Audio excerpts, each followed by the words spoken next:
Potato gnocchi with sage and burnt butter sauce.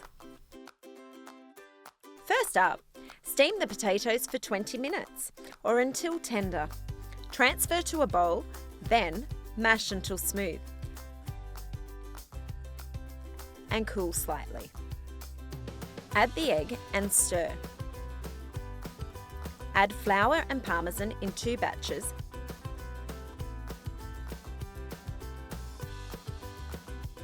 Mixing to form a dough.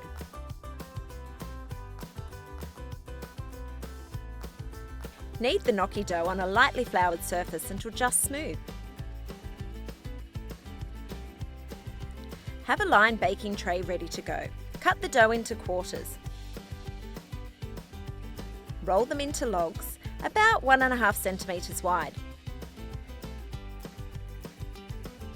Then cut into 2 centimetre pieces. Try to keep them the same size so that they cook evenly. Roll each piece of dough into a ball. Dip a fork in flour and roll the back of the fork across each ball as you go, then place on a tray.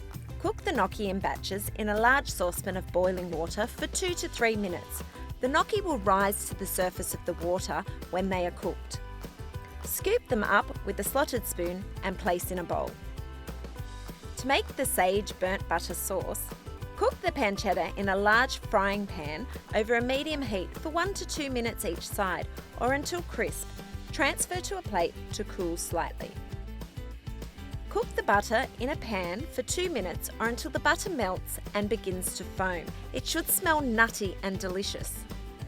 Cook the sage leaves for a minute or until crisp. Use a slotted spoon to transfer the sage to a bowl, leaving the butter in the pan. Add the garlic to the butter. Stir for 1 minute. Tear the pancetta into pieces and add to the pan. Add the remaining sage. Stir in the gnocchi, spinach and walnuts.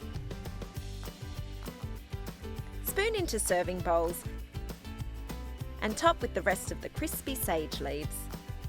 Dig into delicious homemade gnocchi made with in-season potatoes.